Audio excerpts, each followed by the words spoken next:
ingatan mo yan, ah. Kasi takot sa kabayo yan, eh. Dito na lang ako. JB, sige na samahan mo na ako.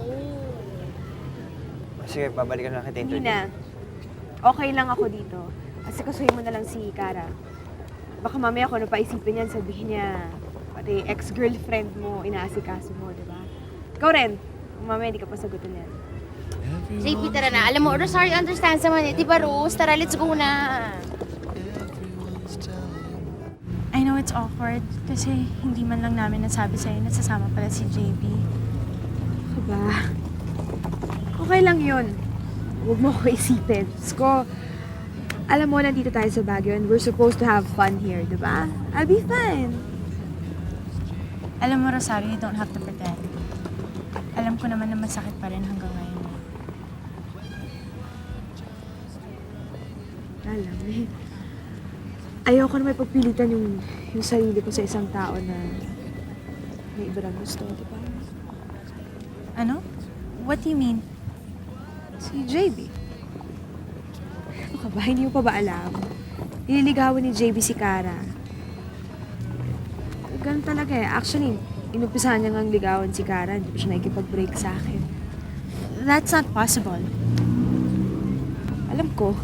Hindi nang akala ko na nakala ko na niya magagawa sa akin. Rose, naalala mo yung gabi na na-hold up kami ni Kara? Oh, May nasasabi sa akin nun eh.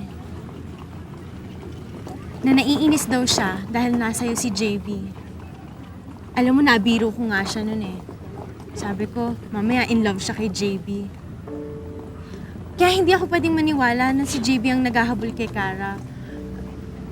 Rose, most likely, si Kara ang naghahabol kay JB.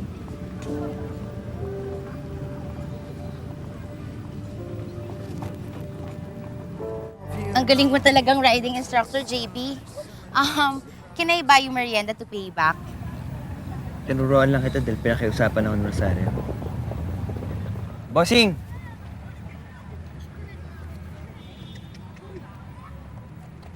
Hi! JB! Nakita kita kanina ah. Magaling ka, for a beginner. Sino ba yung nagko-coach sa'yo? Boyfriend mo? Oo. Paano ba naman ako hindi matututo kaagad? Every time nagkakamali ako, he assures me na he still loves me. Ang swerte mo naman. Never naging ganyang kasweet sa akin ng boyfriend ko eh. Kaya nga ginagawa ko lahat just to make him happy, di ba? Kasi ayoko mawala siya sa akin. Sige ha, kinakailangan ko na umalis. Okay.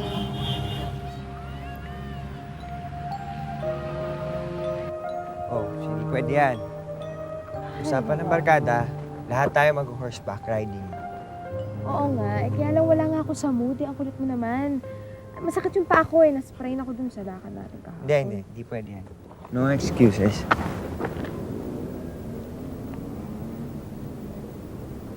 Ba't mo ako tinitingnan ganun? Alin? Na parang... Parang mahal pa rin kita. Kasi yun nararamdaman ko para sa'yo. Bakit ka ba ganyan? Hulaan ko ah. Noon, ang bilis-bilis mo wala nung nararamdaman mo sa akin. Tapos ngayon, ang bilis-bilis din bumalik. Kaya sinusuyo mo ko. Ganun ba yun?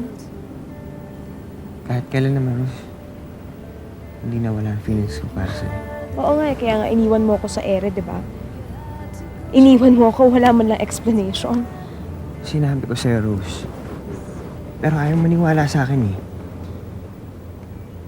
Rosario, nagsasabi ako ng totoo. Binakmil ako ni Kara. Ako daw yung tuturo niyang ama ng baby niya pag hindi ako nakipag-break sa'yo. Akala ko yung pinagawa niya lang sa akin yun dahil gusto niyang gumante. Pero hindi eh. Meron pala siyang ibang dahilan. Ano? Na-in love siya sa'yo? Yun naman isusunod mo doon, di ba? Alam mo, JB, pwede ayusin mo muna yung mga buhol doon sa mga kwentong pinagagawa mo bago mo i-share sa ibang tao. Ito lang, ang sagwa pakinggan. Lalo nagmumukhang kasinungalingan lahat ng sinasabi mo. Rose, pagkatapos ng lahat ng ginawa ni Kara sa atin at sa barkada, mahirap bang paniwalaan lahat ng mga sinasabi ko na pwede niyang gawin yun?